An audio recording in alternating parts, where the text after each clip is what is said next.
বন্ধুরা? তোমরা সবাই কেমন আছো? আশা করি ভালো আছো, আমি ভালো আছি।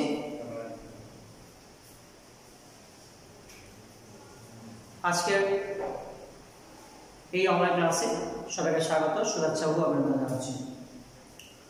আমি সুদীপ বড়ুয়া, সরকারি শিক্ষক, বসবে স্কুল। আজকে আমি সপ্তম শ্রেণীর ইংরেজি দ্বিতীয় পত্রের একটি বিশেষ গুরুত্বপূর্ণ অংশ নিয়ে আমি আলোচনা করব। আজকের আমার আলোচনার বিষয়বস্তু হলো চেঞ্জিং সেন্টেন্স। চেঞ্জিং সেন্টেন্সকে আমরা দুভাগে পরিবর্তন করতে পারি। একটা হলো ট্রান্সফরমেশন অফ সেন্টেন্স, আর একটা হলো conversion of sentence. Transformation of sentence বলতে আমরা কি বুঝি? ট্রান্সফরমেশন অফ সেন্টেন্স হলো যেটি গঠনগত পরিবর্তন হবে কিন্তু অর্থের কোনো পরিবর্তন হবে না। দুই নম্বরটা হলো কনভার্সন অফ সেন্টেন্স, অর্থাৎ যদি কোনো বাক্য থাকে সেই বাক্যের অর্থটা পুরোপুরি পরিবর্তন হয়ে যাবে, সেটি হলো কনভার্সন অফ সেন্টেন্স।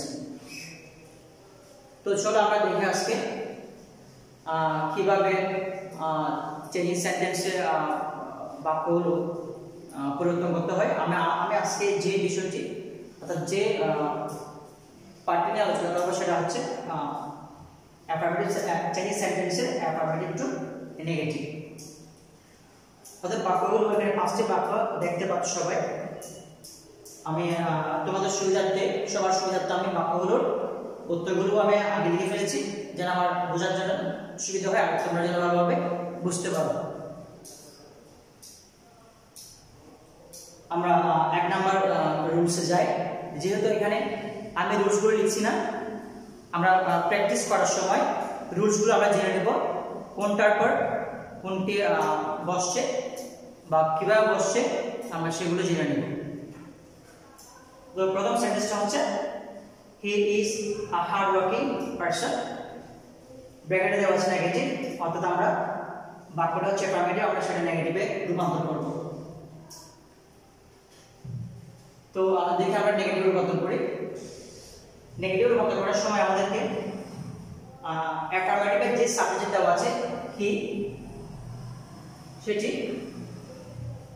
বরাবর বসে যাবে। এর পরপর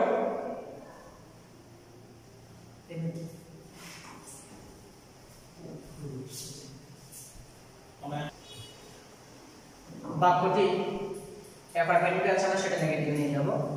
তাহলে আমি প্রথম রুলসটি বলি। অক্সিলারি ভার্বযুক্ত অ্যাফার্মেটিভ সেন্টেন্সকে নেগেটিভ করার সময় যে নিয়মটি বা যে রুলটি আমাদেরকে অনুসরণ করতে হবে বা মানতে হবে সেটা হলো, আমি বলছি। প্রথমে অ্যাফার্মেটিভ যে সাবজেক্ট দেওয়া আছে সেটা নেগেটিভে সাবজেক্ট হিসেবে বসবে। কি দেওয়া আছে অ্যাফার্মেটিভ সাবজেক্ট আর নেগেটিভ সেটা বসে গেছে কি। এরপর প্রদত্ত সেন্টেন্সের অক্সিলারি ভার্ব দেওয়া আছে ইজ, সেটিও বসে যাবে। এবং যেহেতু আমরা নেগেটিভ করছি, নামবোধক বাক্যে পরিবর্তন করছি, এক্ষেত্রে আমাদের একটা নট নিয়ে আসতে হবে। আমি নটটাকে না বসিয়ে দিলাম। এর পরপর অক্সিলারি ভার্বটা কে আছে, এটা মূলত বসবে প্রদত্ত অ্যাফার্মেটিভ সেন্টেন্সে যে অ্যাডজেক্টিভটি দেওয়া আছে হার্ড ওয়ার্কিং, এর অপোজিট মিনিং যেটা হবে তার পরিপ্রেক্ষিতে আমাদেরকে বা অ্যাড করতে হবে। তাহলে আমরা দেখি হার্ড ওয়ার্কিংটা হচ্ছে অ্যাডজেক্টিভ, তার বিপরীত বা অ্যাডজেক্টিভ শব্দ হচ্ছে আইডল। হার্ড ওয়ার্কিং পরিশ্রমী, আইডল অলস। তাহলে আইডলের আইটা হচ্ছে বাউল, ঠিক এই জন্য আমাদেরকে এই বাউলের পূর্বে এন বসিয়ে আমাদেরকে একটা বসাতে হয়েছে। এটা বাউলের পূর্বে এন বসে এন বসে। এর পরপর প্রদত্ত সেন্টেন্সে বাকি অংশ অর্থাৎ পার্সন সেটি বসে গেছে, সেটি পার্সন হোক বা পার্সনের পরবর্তী যদি কোনো অংশ থাকে সেটিও বসে যাবে। তাহলে আমাদের কি দাঁড়াবে, এটা সাবজেক্ট বসে গেল, ভার্বটাও বসে গেল, যেহেতু নেগেটিভ এর জন্য একটা নট নিয়ে আসতে হবে, নট বসছে। আইডল পরবর্ত সেন্টেন্সের অ্যাডজেক্টিভের বিশেষত্ব হচ্ছে আইডল, আইডলের পূর্বে অ্যান বসে, এরপর বাক্যাংশ বসিয়ে দিলাম, বাক্যটি অ্যাফার্মেটিভ নেগেটিভে পরিণত হয়ে গেল। 2 নাম্বার রুল, আমি দ্বিতীয় নাম্বারে আছি। যেটা বলেছি আমি যে রুলসগুলো আমি বলছি না, প্র্যাকটিসের মাধ্যমে আমরা সেগুলো জেনে নিব। He makes me happy, he makes me happy, এটা নেগেটিভ, এটা আমরা এটা অ্যাফার্মেটিভ সেন্টেন্স নিয়ে যাব নেগেটিভ। তো এখানে একটা রুল আছে, সেটা হচ্ছে অক্সিলারি ভার্ব বিগিন অ্যাফার্মেটিভ সেন্টেন্সে নেগেটিভ করার সময় আমাদেরকে টেন্স এবং পার্সন ফলো করতে হবে। তো আমরা দেখি, যেহেতু এখানে দেওয়া আছে থার্ড পারসন, আমি থার্ড পারসন সিঙ্গুলার নাম্বার দিয়েছি হি, এরপর মূল ভার্ব দেওয়া আছে মেক্স মি হ্যাপি। তো এক্ষেত্রেও ঠিক একই রকম, যে প্রদত্ত সেন্টেন্স অ্যাফার্মেটিভ সেন্টেন্সের সাবজেক্ট বসে যাবে, হি বসে গেল। তো প্রেজেন্ট ইনডিফিনিট টেন্সে যদি subject third person singular number হয়, এর পরপর মূল ভার্বের সাথে অ্যাস বাই এ যুক্ত হয়। তো এখানে যুক্ত হওয়ার ঠিক সেভাবে, তো আমরা এটা নেগেটিভ করছি। তো সাবজেক্ট বসালে হি, সাবজেক্টের পর যদি মূল ভার্বের সাথে অ্যাস বাই এ যুক্ত হয় তাহলে আমাদেরকে ডাস নিয়ে আসতে হবে। আমি আবার বলছি, যদি সাবজেক্টের পরে সাবজেক্ট যদি থার্ড পারসন হয়, এর পরপর যদি মূল ভার্বের সাথে অ্যাস বাই এস যুক্ত হয় তাহলে আমাদেরকে ডাস বসাতে হবে, ঠিক আছে? এরপর নট। আমরা এখন দ্বিতীয় নাম্বার প্রশ্নটি করব। তো দ্বিতীয় নাম্বার প্রশ্নটি কি দেওয়া আছে হি মেক্স মি হ্যাপি, ব্র্যাকেটে দেওয়া আছে নেগেটিভ। তো আমরা এই অ্যাফার্মেটিভ সেন্টেন্সটিকে আমরা নেগেটিভ নিয়ে যাব। তো এই ক্ষেত্রে একটা রুলস আমাদেরকে মেনে চলতে হবে বা ফলো করতে হবে, সেটা হচ্ছে আমি বলছি রুলসটি। অ্যাফার্মেটিভের যে সাবজেক্ট দেওয়া আছে হি, সেটি বসে যাবে। সাবজেক্ট যেহেতু তার পাশে সিঙ্গুলার নাম্বার, এর পরপর যে মূল ভার্বটি রয়েছে তার সাথে অ্যাস বাই এ যুক্ত আছে। তো যদি সাবজেক্টের পরপর যদি অ্যাস বাই এ যুক্ত থাকে তাহলে আমাদেরকে নেগেটিভ করার সময় সাবজেক্টের পরপর একটা ডাস বসাতে হবে। যেহেতু ব্যাপারটা আমরা নেগেটিভে নিয়ে যাচ্ছি, সেজন্য আমাদেরকে ডাসের পরটা নট নিয়ে আসতে হবে। এরপর হচ্ছে মূল ভার্বের বেস ফর্ম, মেক্স দেওয়া আছে, এটা মেক হয়ে যাবে। এরপর হচ্ছে অবজেক্ট মিটা বসে গেল। এরপর প্রদত্ত সেন্টেন্সে যে অ্যাডজেক্টিভ দেওয়া আছে তার অপোজিট মিনিটটা বসে যাবে। হ্যাপি দেওয়া আছে, হ্যাপির অপোজিট মিনিটটা হচ্ছে আনহ্যাপি। তাহলে আমি ব্যাপারটা আবার বলছি, হি মেক্স মি হ্যাপি, এটা নেগেটিভ করতে হলে হয়ে যাবে হি বসে গেল সাবজেক্ট হিসেবে, মেক্স আছে বলে অ্যাস বাই এ যুক্ত আছে বলে এখানে টাচ হবে, তারপর নট আসছে একটা, তারপর মূল ভার্বের বেস ফর্ম, তারপর মিটা বসে গেল, তারপর প্রদত্ত সেন্টেন্সে অ্যাডজেক্টিভের অ্যান্টোনিম বা বিপরীত শব্দটি বসছে আনহ্যাপি। 3 নাম্বার রুলসে যায়, he always punctual in the class, he always punctual in the class. তো এটা আমরা নেগেটিভ নিয়ে যাব। এর জন্য একটা আলাদা রুলস রয়েছে। যেহেতু আমরা আগে বলেছি চেঞ্জিং সেন্টেন্সগুলো হচ্ছে এটা প্রক্রিয়া ভিত্তিক ভিন্ন ভিন্ন নিয়ম হয়ে থাকে। তো এই ক্ষেত্রে আমাদেরকে ভিন্নটা নিয়ম পালন করতে হবে। তো he always punctual in the class, এই ক্ষেত্রে একটা নিয়ম আছে, সেটা হচ্ছে অলওয়েজ যুক্ত অ্যাফার্মেটিভ সেন্টেন্সকে নেগেটিভ করার সময় অ্যাফার্মেটিভ সেন্টেন্সের সাবজেক্টে বরাবর বসে যাবে। তাহলে হি দেওয়া আছে সাবজেক্ট, এটা বসে গেল। অলওয়েজ থাকলে অলওয়েজটি নেগেটিভ করার সময় উঠে যাবে এবং অলওয়েজের পরিবর্তে নেভার বসবে। কি নেভার, এরপর হচ্ছে অবজেক্ট সরি অ্যাডজেক্টিভ পাংচুয়াল, এর অপোজিট মিনিংটা হচ্ছে ইমপাংচুয়াল অথবা লেট। আবার বলছি পাংচুয়াল শব্দটির অ্যাডজেক্টিভ শব্দটির বিপরীত হচ্ছে ইমপাংচুয়াল অথবা লেট। তাহলে কি বসে গেল, অলওয়েজ উঠে গেল, অলওয়েজ করতে নেভার বসলো। পাংচুয়াল অ্যাডজেক্টিভের অপোজিট মিনিং হচ্ছে ইমপাংচুয়াল অথবা লেট।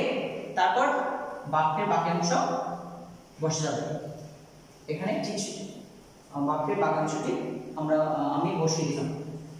তাহলে আমি আবার বলছি অলওয়েজ যুক্ত অ্যাফার্মেটিভ সেন্টেন্সকে নেগেটিভ করার সময় সাবজেক্ট বসে যাবে, অলওয়েজ উঠে যাবে, অলওয়েজ করতে নেভার বসবে, তারপর প্রদত্ত অ্যাডজেক্টিভের বিপরীত শব্দটি বসবে, এর পরপর বাক্যের বাক্যাংশ বসে যাবে।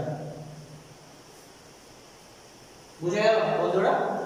আমি এবার 4 নাম্বার প্রশ্নটা করছি।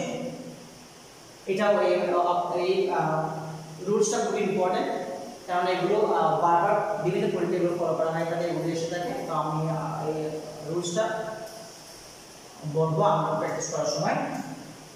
যে হচ্ছে এখানে only he can help me, আমি অবলিক দিয়ে লিখছি আবার হি অ্যালোন ক্যান হেল্প মি। এখানে দুটি শব্দের নিচে আমি আন্ডারলাইন দিয়েছি, এটা হচ্ছে অনলি, একটা হচ্ছে অ্যালোন। তো অ্যাফার্মেটিভ সেন্টেন্সে যদি অনলি বা অ্যালোন এই দুটো শব্দ থাকে, তাহলে এক্ষেত্রে সাবজেক্টকে যদি ব্যক্তি হিসেবে নির্দেশ করে, তাহলে বাক্যটি অ্যাফার্মেটিভ থেকে নেগেটিভ করার সময় আমাদেরকে অনলি বা অ্যালোনের পরিবর্তে নান পার্ট বসাতে হবে। আমি আবার বলছি, অনলি বা অ্যালোন শব্দ দুটি যদি কোনো ব্যক্তিকে নির্দেশ করে, তাহলে আমাদেরকে অ্যাফার্মেটিভ থেকে নেগেটিভ বাক্যে পরিণত করার সময় অনলি বা অ্যালোনের পরিবর্তে নান পার্ট বসাবো। আমি এটা নাম্বার বসিয়েছি, নাম্বার, এর পরপর সাবজেক্ট বসাবো। সাবজেক্ট আমি এখানে বসিয়েছি, সাবজেক্ট কি, তারপর বাক্যের বাক্যাংশ বরাবর বসে যাবে। আমি আবার বলছি, আমি এভাবে বলতে পারি যে অনলি বা অ্যালোন যুক্ত অ্যাফার্মেটিভ সেন্টেন্সকে নেগেটিভ করার সময় যদি অনলি বা অ্যালোন শব্দগুলো কোনো ব্যক্তিকে নির্দেশ করে, তাহলে অনলি বা অ্যালোনের পরিবর্তে নাউন মান বসে এর পরপর বাক্যের বাক্যাংশ বরাবর বসে যাবে। আমি এখানে একটু করে উল্লেখ করে থাকি যে ব্যক্তির ক্ষেত্রে নাউন মান বসে, বস্তুর ক্ষেত্রে যদি বোঝায় তাহলে নাথিং মান বসবে, আর বয়স বা সংখ্যার ক্ষেত্রে যদি অনলি বোঝায় তাহলে তার ক্ষেত্রে অনলি এর পরিবর্তে নট মোর দেন বা নট লেস দেন এই শব্দটি আমরা বসাতে পারি। তাহলে আমরা 5 নম্বর সূত্রে চলে যাই। we must do it, এই অ্যাফার্মেটিভ সেন্টেন্সটিকে আমরা নেগেটিভে নিয়ে যাব। তো এই ক্ষেত্রে একটা আলাদা রুলস রয়েছে, তো রুলসটি আমি বলছি। মাস্ট যুক্ত অ্যাফার্মেটিভ সেন্টেন্সকে নেগেটিভ করার সময় মাস্টের পরিবর্তে ক্যান নট, বাট অথবা ক্যান নট হেল্প বসে। আমি আবার বলছি, মাস্ট যুক্ত অ্যাফার্মেটিভ সেন্টেন্সকে নেগেটিভ করার সময় ক্যান নট, বাট বা ক্যান নট হেল্প বসে। তো আমি এখানে দুটো লাইন পড়িয়ে দেখিয়ে দিয়েছি,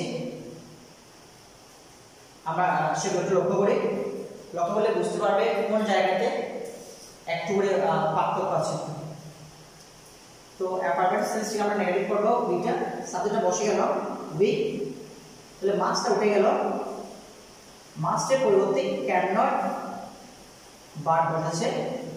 একটু লক্ষ্য করো প্লিজ সবাই, সাবজেক্টটা বসে গেল, মাস্টটা উঠে গেল, মাস্টের পরিবর্তে ক্যান নট, বাট বসেছে। ক্যান নট, বাটের পরপর বাক্যের বাক্যাংশ ডু ইট বসে গেল, শেষ। এটা এতটুকুই। কিন্তু এটা অন্যভাবে করা যায়, আমি ঠিক অন্য রুলসটা এখানে ফলো করেছি। রুলটা হলো যে সাবজেক্টে বসে গেল বি, মাস্টের পরিবর্তে ক্যান নট হেল্প বসছে।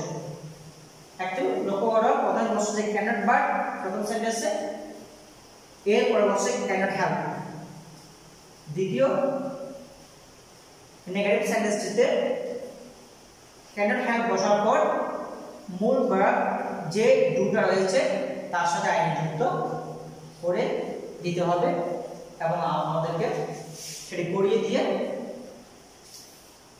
বুঝিয়ে দিতে হবে।